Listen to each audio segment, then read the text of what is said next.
Interest rates have been climbing week after week and even day after day. And what that means is the buyer pool is shrinking because what people could afford 1 month ago, they might not be able to afford now. There is still a lot of buyer demand, but there's also a lot of inventory. In Denver, Colorado, it is, well, everywhere, it is the middle of June, and we still have less than 1 month's inventory. Typically, a seller's market is 3 months of inventory, and a healthy balanced market is 6. So as mentioned, we are still in a seller's market, but now that there's more inventory and fewer buyers, that means there's fewer showings on every single home and fewer offers. Now is a really great time to revisit what sellers should do in order to stand out. I'm going to be covering 4 tips that sellers need to take in order to stand out amongst all the other homes that are on the market. I'm Katie, the Real Estate Gal, your Denver Metro real estate agent. I am a licensed real estate agent in this state, and I help with the buying process, the selling process, or anything in between. I'm your gal. If you find this video helpful, please click the like button or subscribe on my YouTube channel because I release videos every single Wednesday. As always, please feel free to reach out to me via phone or email. My information is on the screen. But first, let's dive into those 4 tips that sellers need to take in order to stand out amongst the other homes that are on the market. The first one is repairs. Little repairs can really go a long way. Replacing that leaky faucet doesn't cost a lot of money, just your time. But what you could do is invite some friends over and make those small little fixes. So a leaky faucet, paint touch-ups, the door handle that's a little bit loose. Also, if you invite your friends over to help with these things, they can be a second set of eyes and maybe notice things that you've become numb to while living in the house. The second thing is staging. Staging can go such a long way, especially if the house is vacant.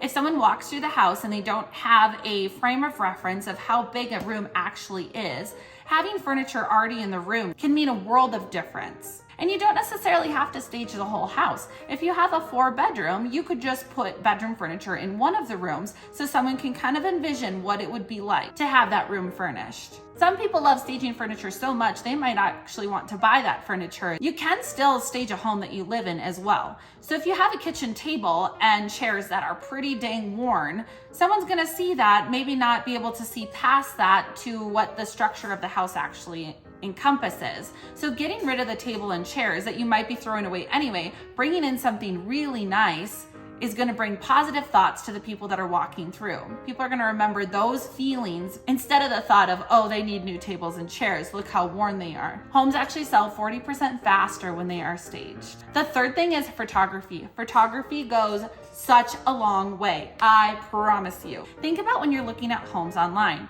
Your first impression actually isn't when you walk through the front door. It's looking at all the photos that are uploaded in the MLS or on those big iBuyer websites. Do you think you're gonna click through all 30 photos if they're taken with a cell phone, a little bit off angles, poor lighting? Probably not. So hiring a photographer that has the expertise to know what the best angles are, what the best lighting is, they can also manipulate some of those things too to really get a lot of traction in on the house. Because the more people that see these really great photos, the more showings you should be having, which means the more offers that you should be receiving. And then in turn, hopefully you can create a bidding war and get the most money for your house that you possibly can get. You will absolutely get your return on photography.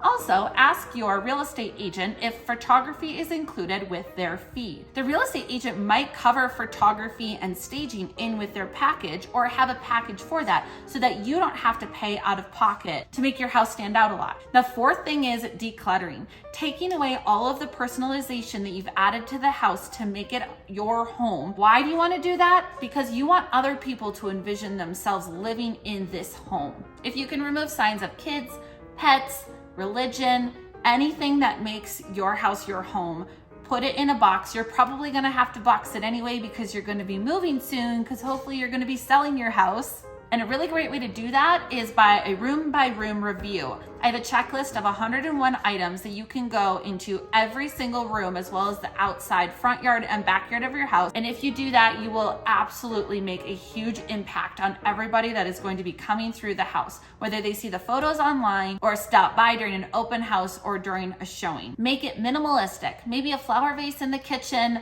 but all of those appliances, put them away so people can kind of get an idea of what it's gonna look like when they have their own appliances there. The more that you can put away, the better. I hope these 4 tips were helpful for you. Please comment below on what you think would be really helpful to help sell a house as fast as possible. If you found this video helpful, please hit the like button or subscribe on YouTube because I release videos every single Wednesday. I'm Katie the Real Estate Gal, your Denver Metro real estate agent. I'm more than happy to help with your buying needs, selling needs, anything in between. And if you aren't looking to sell, but you have any friends or family that have questions or might need an agent, I'm more than happy to help. Thank you so much for watching, and I'll see you next Wednesday.